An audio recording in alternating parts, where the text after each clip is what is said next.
آج کشمیریوں کے حق کے خود ارادیت کو اقوام متحدہ کی جانب سے تسلیم کرنے کا دن ہے۔ یہ مسئلہ حل کیوں نہیں ہو سکا، یہ بتا رہے ہیں کنٹرولر جیو نیوز نسیم حیدر۔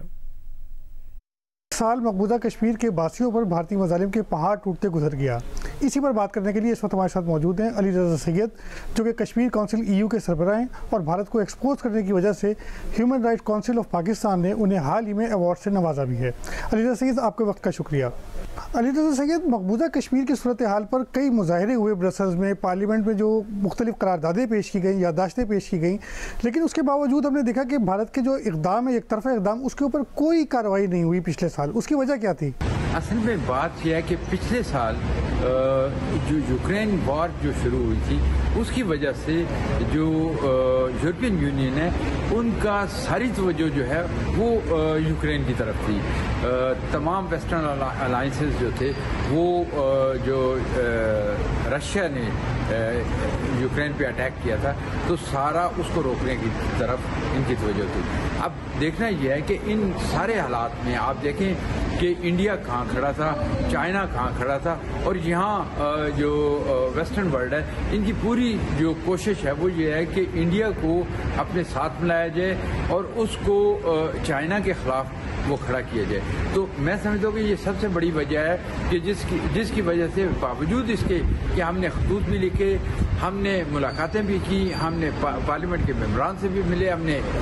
سیمینار بھی کیے، ہم نے کشمیری جو ویک بھی کیا، لیکن اس کے باوجود ہمیں جو رزلٹ ملنے چاہیے تھے، جو ہم چاہتے تھے، اس طریقے سے نہیں ہوا۔ علی رضا سید، مقبوضہ کشمیر میں بھارت کا یک طرفہ اقدام اپنی جگہ، وہ تو ایک اتنا بڑا ایشو تھا کہ اس کے اوپر شاید ایک بڑی طویل بحث ہوگی اس کے اوپر، لیکن کم سے کم یاسین ملک کی رہائی تو ممکن ہو سکتی تھی، اس پر دباؤ کیوں نہیں ڈالا گیا؟ اب دیکھیں ان کے خلاف جو کیس آیا، عمر قید کی سزا ہوئی، جعلی کیس تھا، سارا کچھ تھا، لیکن اس کے باوجود جو گورنمنٹ ہے وہ چلی گئی اپیل پہ تاکہ اس کو پھانسی دی جائے۔ تو اس سے یہ ثابت ہوتا ہے کہ وہ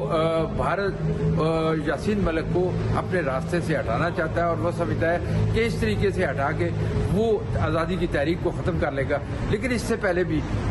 چاہے وہ مقبول بٹ ہوں یا افضل گرو ہوں، علی شاہ گیلانی ہوں، ان کے راستے سے ہٹنے کے باوجود تحریک اسی طرح جاری ہے، اور تحریک جاری رہے گی جب تک کشمیریوں کو ان کا جو حق ہے، حق خود ارادیت ہے، وہ مل نہیں جاتا۔ اور کشمیر کونسل اس پہ جو بھی کر سکتی ہے، جتنی اپنی کیپیسٹی ہے، ہم یورپ کے ان ایوانوں میں یہاں پہ ہم وہ آگاہی مہم ہو یا جو مظالم ہے وہاں کے، ان کو یہاں پہ اجاگر کرنے کے لیے یہاں کے جو انسٹیٹیوشنز ہیں ان کے ساتھ رابطے میں ہیں۔ علی رضا سید، بھارت کو بامقصد مذاکرات کی میز پر لانے کے لیے پاکستان اور اوورسیز پاکستانیوں کو حکمت عملی کیا اختیار کرنی چاہیے؟ پاکستان اور انڈیا ہمیشہ کوشش کرتے رہے ہیں، اور خاص کر پاکستان کی ہمیشہ خواہش رہی ہے کہ اس مسئلہ کشمیر کا پورا حل تلاش کیا جائے۔ لیکن اگر آپ ماضی کی طرف جائیں، تاشکند معاہدہ ہو، شملہ معاہدہ ہو یا لاہور ایگریمنٹ ہو، تو بھارت نے ہمیشہ اس کی خلاف ورزی کی، بھارت نے کبھی بھی اس کو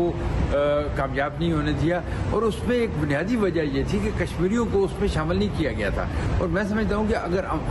کشمیری جو ہے وہ سب سے زیادہ امن چاہتے ہیں، وہ چاہتے ہیں کہ امن ہو اس خطے میں، پورا خطہ ترقی کرے، لیکن اس کے لیے پاکستان اور انڈیا آپس میں بیٹھ کے یہ مسئلہ حل نہیں کر سکتے۔ میں سمجھتا ہوں کہ عالمی برادری کا ایک رول ہونا چاہیے، اور یہی وجہ ہے کہ کشمیر کونسل یہ یورپین انسٹیٹیوشن کے سامنے، یونائٹڈ نیشن کے سامنے، ہم ان کو یہ پاور کرانے کی کوشش کر رہے ہیں کہ اگر اس خطے میں امن چاہتے ہیں، اگر اس خطے میں ہم خوشحالی چاہتے ہیں، اور لوگ جو ہیں وہ اپنی ایک لائف جس طریقے سے باقی دنیا میں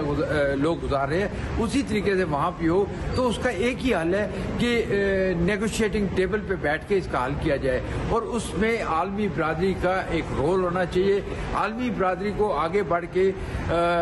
جو فیسیلیٹیٹ کرنا چاہیے۔ سربراہ EU کونسل علی رضا سید، آپ کے